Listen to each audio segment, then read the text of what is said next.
Selamat sore, saudara. Kali ini saya akan melakukan presentasi tentang tugas dari mata kuliah Kristologi lanjutan, dan ini berupa sebuah jurnal ilmiah yang saya tulis dan berjudul Kristus dalam Kitab Yesaya. Jurnal ini ditulis untuk mempelajari Yesaya dalam beberapa tingkatan, saudara. Dan saya juga menganggap serius pesan-pesan historis yang terdapat dalam kitab Yesaya. Dan karena ini menjadi suatu hal yang penting, sehingga kita tidak belajar Kristus langsung dari Perjanjian Baru, tetapi kita bisa kembali kepada landasan utama pada Perjanjian Lama, karena itu merupakan bagian dari sejarah dan sudah terbukti di dalam rentang waktu yang sangat lama dan tidak bisa dibantah keabsahannya. Selanjutnya, saudara-saudara, jika kita bicara tentang kitab Yesaya, kita akan banyak berbicara tentang salah satu hal yang paling kuat yang diberikan oleh kitab Yesaya, yaitu tentang nubuatan-nubuatan yang berkaitan dengan penyelamatan umat manusia pada masa yang akan datang. Alkitab memiliki suatu sifat supranatural yang tidak bisa ditemukan di dalam kitab-kitab lain. Dan ini bukan saja mengenai apa yang dikatakan Alkitab tentang Injil yang adalah kekuatan Allah yang menyelamatkan, tetapi lebih dari itu, Alkitab juga telah mencatat sebuah peristiwa masa depan, sebuah penggambaran keselamatan dunia yang di dalam Perjanjian Lama, peristiwa yang akan datang yang penggenapannya dilakukan atau dipenuhi oleh Kristus. Nah, di dalam teks Yesaya, Tuhan secara terbuka mengklaim sebagai satu-satunya pribadi yang menetapkan, yang menyatakan, dan yang menentukan masa depan dengan kekuasaan yang berdaulat. Satu-satunya yang membuat rencana yang tidak dapat digagalkan dan memiliki andil yang terbentang di atas segala bangsa. Nah, ini berbicara tentang nubuatan-nubuatan besar yang dicatat di dalam kitab Yesaya, saudara-saudara. Salah satu hal yang paling menonjol yang kemudian diperbincangkan di antara banyak orang, ya, mengenai bagaimana mereka membandingkan kebenaran menurut mereka dan juga tentang keselamatan yang menurut mereka lebih masuk akal dibandingkan dengan keselamatan dan kebenaran yang ditawarkan oleh Kristus di atas kayu salib. Nah, ini salah satu hal yang harus bisa kita jawab sebagai orang-orang percaya. Karena bagaimana kita bisa mengatakan bahwa iman kita adalah iman yang benar, dan bahwa juru selamat kita adalah satu-satunya harapan bagi setiap bangsa di atas muka bumi ini. Jadi bagaimana kita menelaah nubuatan-nubuatan ini menjadi sangat penting, dan bagaimana kita memahaminya itu menjadi sangat penting sehingga kita bisa mengenal Kristus dengan benar. Menurut konteks Alkitab yang tersedia, jika kita membaca di dalam kitab Yesaya bagaimana nubuatan itu dikatakan bahwa akan lahir seorang anak laki-laki dari seorang perempuan muda dan dia akan dinamakan Immanuel. Dalam beberapa tafsiran, Immanuel yang dimaksud, yang tercatat di dalam Yesaya ini, ada yang menafsirkannya itu adalah yang dimaksudkan dengan anak-anak dari Yesaya sendiri yang lahir dari istrinya. Ada yang bernama Shear-Yashub dan ada yang bernama Maher-Shalal Hasibas. Tetapi jelas bahwa hal ini tidak sesuai dengan apa yang dimaksud dengan konteks dari Alkitab ini. Dan mereka bukanlah Immanuel yang dimaksud sebagai bagian dari nubuatan dia akan datang. Ada beberapa penafsiran-penafsiran yang harus diperhatikan secara serius dalam hal ini. Secara tradisi, Perjanjian Lama cenderung menggunakan dua istilah bahasa Ibrani untuk bisa menjelaskan tentang siapa perempuan muda atau gadis muda yang akan melahirkan seorang anak laki-laki yang akan dinamakan Immanuel itu. Nah, kedua istilah tersebut, yang pertama disebut dengan Betula dan yang kedua disebut dengan Alma.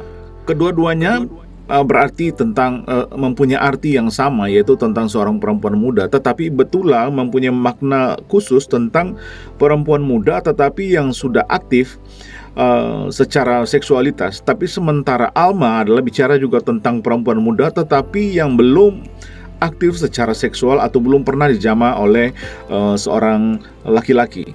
Jadi dengan demikian, kalau kita melihat konteks dari orang-orang yang mengartikan bahwa perempuan muda yang dimaksud itu adalah istri dari Yesaya sendiri, tentu itu tidak akan masuk akal, karena itu berlawanan dengan makna dari perempuan muda yang berhubungan dengan dalam nubuatan yang akan seorang perempuan muda yang belum pernah dijamah oleh laki-laki atau yang belum pernah aktif sama sekali secara seksual.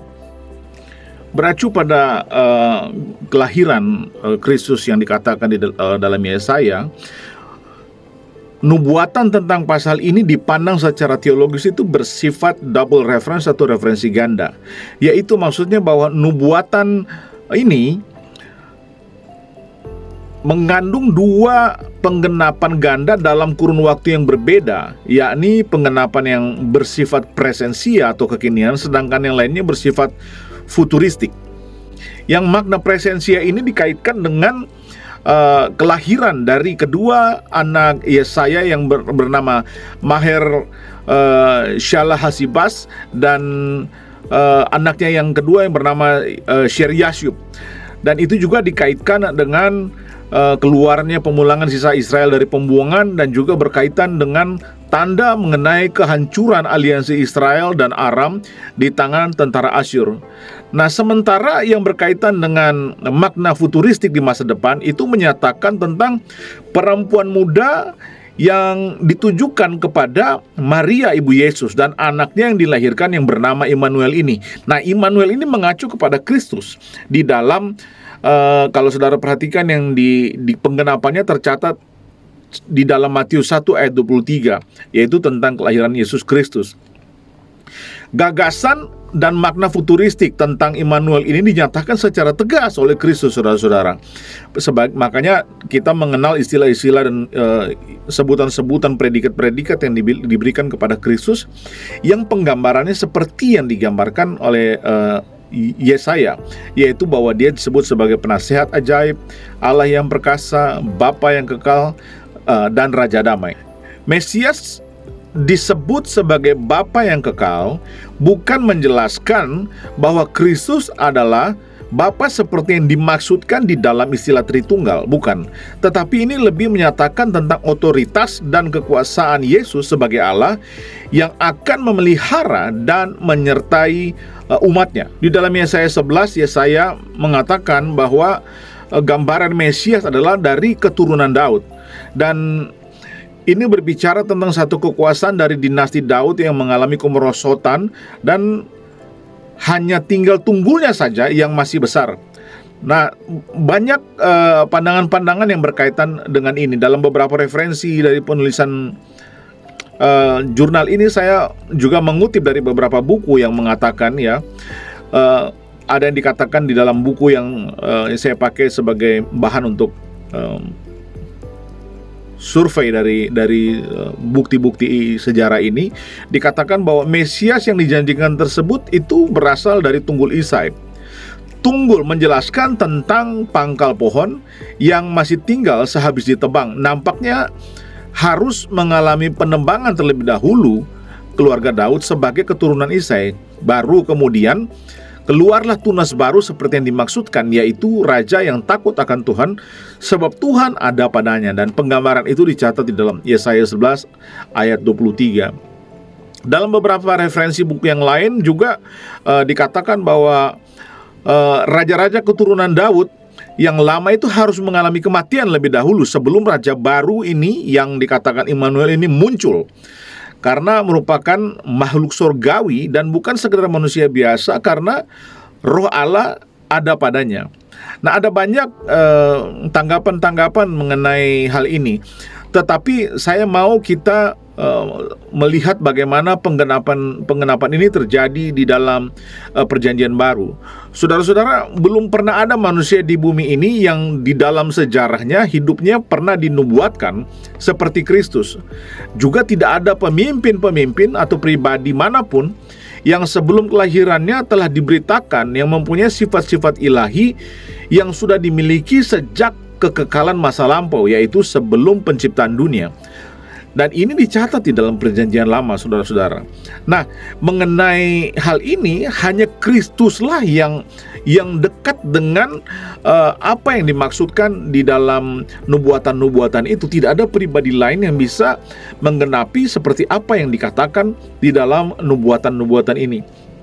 Jadi saudara-saudara, kalau kita mau melihat Yesaya secara lebih dalam, kita akan sendiri melihat bagaimana penggenapan itu secara penuh dan digenapi di dalam Kristus. Ada beberapa konklusi penting yang saya ambil dari referensi buku yang saya pakai untuk menulis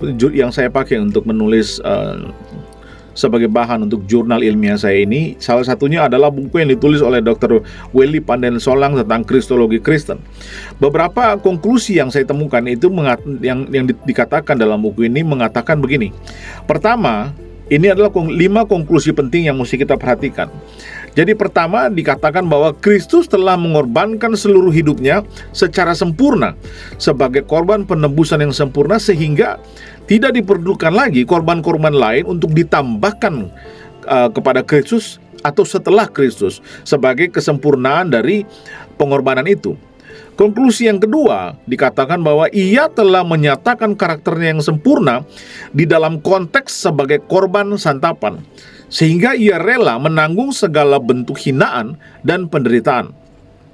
Nah, konklusi yang ketiga dikatakan melalui korban perdamaian, Kristus membawa korban penebusan dan pendamaian manusia dengan Allah. Kalau saudara-saudara perhatikan di dalam kitab Ulangan, di sana ada bicara tentang uang penebusan dosa.